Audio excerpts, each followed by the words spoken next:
خداوند کے زندہ اور پاک کلام میں سے پہلا سلاطین اس کا 17 باب۔ اور ایلیہ تشبی جو جلعاد کے پردیسیوں میں سے تھا اخیاب سے کہا کہ خداوند اسرائیل کے خدا کی حیات کی قسم جس کے سامنے میں کھڑا ہوں، ان برسوں میں نہ اوس پڑے گی نہ می برسے گا جب تک میں نہ کہوں۔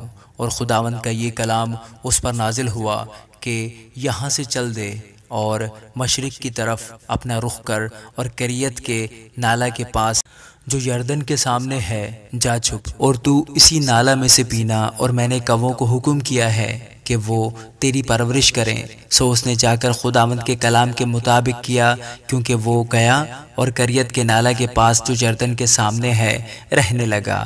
اور کوے اس کے لیے صبح کو روٹی اور گوشت اور شام کو بھی روٹی اور گوشت لاتے تھے، اور وہ اس نالہ میں سے پیا کرتا تھا۔ اور کچھ عرصہ کے بعد وہ نالہ سوکھ گیا، اس لیے کہ اس ملک میں بارش نہیں ہوئی تھی۔ تب خداوند کا یہ کلام اس پر نازل ہوا کہ اٹھ اور سیدا کے سارپت کو جا اور وہیں رہ، دیکھ میں نے ایک بیوہ کو وہاں حکم دیا ہے کہ تیری پرورش کرے۔ سو وہ اٹھ کر سارپت کو گیا، اور جب وہ شہر کے پھاٹک پر پہنچا تو دیکھا کہ ایک بیوہ وہاں لکڑیاں چن رہی ہے۔ سو اس نے اسے پکار کر کہا، ذرا مجھے تھوڑا سا پانی کسی برتن میں لا دے کہ میں پیوں۔ اور جب وہ لینے چلی تو اس نے پکار کر کہا، ذرا اپنے ہاتھ میں ایک ٹکڑا روٹی میرے واسطے لیتی آنا۔ اس نے کہا، خداوند تیرے خدا کی حیات کی قسم، میرے ہاں روٹی نہیں، صرف مٹھی بھر آٹا ایک مٹکے میں اور تھوڑا سا تیل ایک کپی میں ہے۔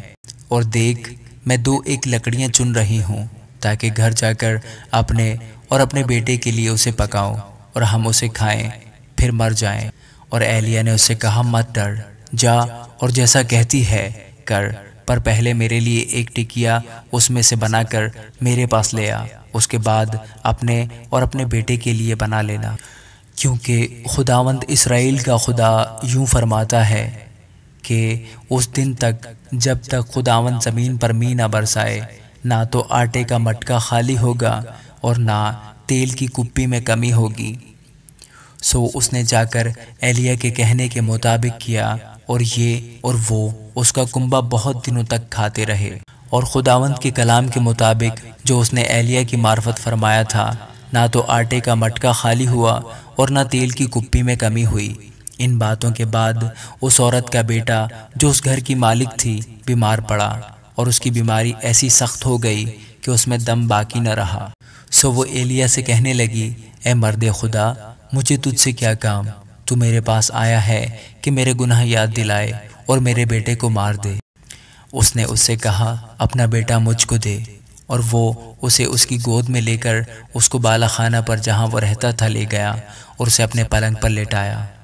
اور اس نے خداوند سے فریاد کی اور کہا، اے خداوند میرے خدا، کیا تو نے اس بیوہ پر بھی جس کے ہاں میں ٹکا ہوا ہوں اس کے بیٹے کو مار ڈالنے سے بلا نازل کی؟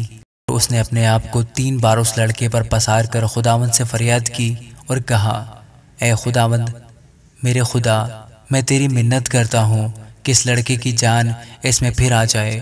اور خداوند نے ایلیہ کی فریاد سنی اور لڑکے کی جان اس میں پھر آ گئی اور وہ جی اٹھا۔ تب ایلیہ اس لڑکے کو اٹھا کر بالا خانہ پر سے نیچے گھر کے اندر لے گیا اور اسے اس کی ماں کے سپرد کیا۔ اور ایلیہ نے کہا، دیکھ تیرا بیٹا جیتا ہے۔